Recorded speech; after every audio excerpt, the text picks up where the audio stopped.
Hello students, मेरा नाम doctor Gajendra पुरोहित है। अगर आप बीटेक कर रहे हैं तो इंजीनियरिंग मैथमेटिक्स को कैसे पढ़ें सो दैट कि इस सब्जेक्ट में आपकी बैक नहीं लगे।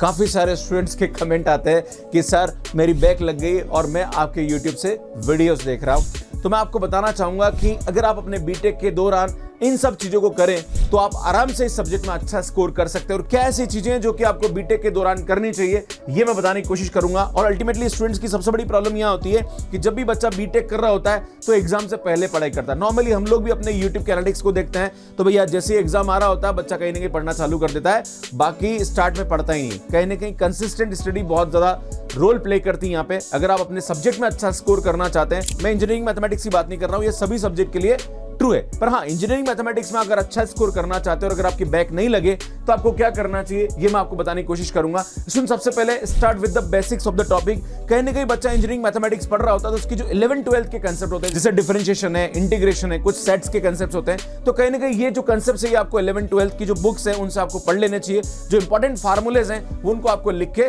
रखना चाहिए। Next, focus on the concept building. जो इंजीनियरिंग मैथमेटिक्स के कंसेप्ट्स होते हैं वो कहीं ना कहीं आपके ब्रांच के अंदर बहुत यूज आते हैं। अगर आप बात करी जाए कॉम्प्लेक्स एनालिसिस की, Laplace transform, Fourier transform, Fourier series, ये सब कहीं ना कहीं इलेक्ट्रिकल इंजीनियरिंग या इलेक्ट्रॉनिक्स इंजीनियरिंग में इसका बहुत एप्लीकेशन होता है। अगर बात करी जाए कंप्यूटर साइंस वाले स्टूडेंट्स के लिए तो उनके लिए लीनियर अलजेब्रा है, ग्रुप थ्योरी है, देन सेट थ्योरी है, डिस्क्रीट मैथमेटिक्स का आगे बहुत यूज आता है। तो जो भी सब्जेक्ट आप इंजीनियरिंग मैथमेटिक्स के पढ़ रहे हैं उनको कहीं ना कहीं बेसिक्स क्लियर करिए सो दैट कि जब आप इंजीनियरिंग में आगे जब पढ़ेंगे, जब उसका एप्लीकेशन पढ़ेंगे तो यार वो आपको अच्छे तरीके से समझ में आएगा। Next, follow one teacher and one study material. मैं स्टूडेंट्स को देखता हूं जब वो बीटेक कर रहा होता है तो कहीं ना कहीं ऑनलाइन इधर से पढ़ रहा है, फिर उधर से पढ़ रहा है, फिर एच के दास भी पढ़ रहा है, बीएस ग्रेवाल भी पढ़ रहा है, फिर और भी अलग अलग गुटके आते हैं वो ही पढ़ता है। मैं देखता हूं यहाँ पे एमपी है तो वहां पे शिवानी आ रही है, राजस्थान में कोई अलग एक बुक आती है नीलकंठ की है जिसमें पुराने 5 साल के पेपर, तो लास्ट में वो खरीद लिया और पढ़ लिया। ये कहीं ना कहीं स्टूडेंट्स के लिए बहुत बड़ी प्रॉब्लम होती है कि भैया आप एग्जाम से पहले पढ़ रहे हो, वो भी खाली गुटके पढ़ रहे हो जिसमें कुछ है ही नहीं कॉन्टेंट ज्यादा, राइट।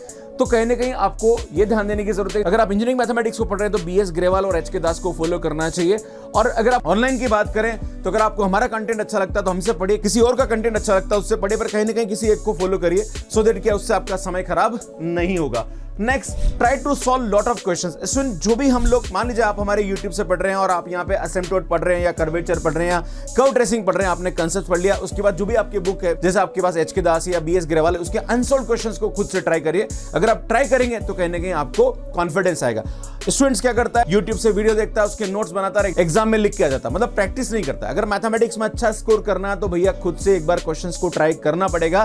अगर आप उसको खुद से ट्राई नहीं करेंगे तो आप एग्जाम में उसको अच्छा से नहीं कर पाएंगे, क्योंकि मैथमेटिक्स में अच्छा स्कोर चाहिए तो आपको प्रैक्टिस करनी ही पड़ेगी। बिना प्रैक्टिस आप अच्छा स्कोर, आप ये मत सोचिए कि 2 दिन पहले आपने वीडियो देख लिया और वीडियो से आपने क्वेश्चन समझ लिया और सीधा एग्जाम में लिख के आ जाओगे। भैया अगर खुद से ट्राई नहीं करोगे तो दिक्कत आने वाली है, तो ये थोड़ा सा आप ध्यान दीजिएगा। नेक्स्ट है, dedicate more time to the weak areas.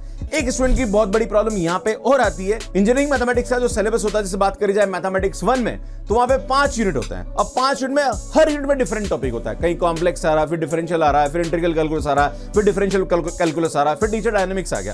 तो बच्चे को 5 अलग अलग सब्जेक्ट यहाँ पे पढ़ने होते हैं। तो जो भी आपका वीक एरिया, मान लीजिए अगर आपको लगता है कि यार सर मेरे को कॉम्प्लेक्स थोड़ी कम समझ में आ रही है या मेरे को लाप्लास थोड़ा कम समझ में आ रहा है, जो भी टॉपिक आपको कम समझ में आ रहा है उसको कहीं ना कहीं आपको ज्यादा टाइम देना चाहिए। एक कंसिस्टेंट स्टडी बहुत बड़ा रोल प्ले करती है। नॉर्मली क्या होता है, जब भी बच्चा बीटेक फर्स्ट ईयर में जाता है तो वहां पे उसके सीनियर्स, अरे टेंशन मत ले यार, पुराने 5 साल के पेपर पढ़ लेना, उसी में से एग्जाम में क्वेश्चन आता है। अगर एमपी की बात करी जाए, अरे यार ये शिवानी वाली बुक है इसको पढ़ ले, राजस्थान वाला नीलकंठ वाली बुक है, पुराने 5 साल के क्वेश्चन पेपर होते उसको पढ़ ले, घोट ले, आराम से सब पास हो जाएगा। ये नॉर्मली देखा जाता है स्टूडेंट में। भैया ऐसा नहीं होता है, ऐसे स्टूडेंट्स की मैक्सिमम बैक लगती है। अगर आपके यहाँ भी ऐसे सीनियर्स हैं और वो अगर आपको ऐसा बोलते हैं तो प्लीज कमेंट करके जरूर बताइएगा। मैं आपको बताना चाह रहा हूं कि इंजीनियरिंग मैथमेटिक्स में अगर आपको अच्छा स्कोर करना है तो आपको यहाँ पे कंसिस्टेंटली पढ़ना पड़ेगा और शुरू से पढ़ना पड़ेगा। आप ये मत सोचिए कि आपको एग्जाम से 2 दिन 3 दिन पहले आप पुराने 5 साल के क्वेश्चन पेपर करके अच्छा स्कोर कर जाओगे। भैया ऐसा कभी कभी हो सकता है पर हमेशा नहीं होता है। तो आपको कहीं ना कहीं कंसिस्टेंट स्टडी करनी पड़ेगी। डेली 2 से 3 घंटे आप डेडिकेट करिए। इंजीनियरिंग मैथमेटिक्स की बात नहीं कर रहा हूं, सबके ऊपर है ना, जितने भी सब्जेक्ट है, अगर आप 2 घंटे रोज पढ़ेंगे तो आप आराम से अच्छा कर सकते हैं। ये सभी सब्जेक्ट के लिए ट्रू है, इसमें इंजीनियरिंग मैथमेटिक्स को भी आप इंक्लूड करके चलिए। और अगर आप शुरू से पढ़ोगे तो लास्ट में आपको एग्जाम टाइम पे दिक्कतों का सामना ना करना पड़ेगा। नेक्स्ट है स्टडी रेगुलरली। यही मैं आपको बोल रहा था कि आपको कंसिस्टेंट स्टडी करनी पड़ेगी।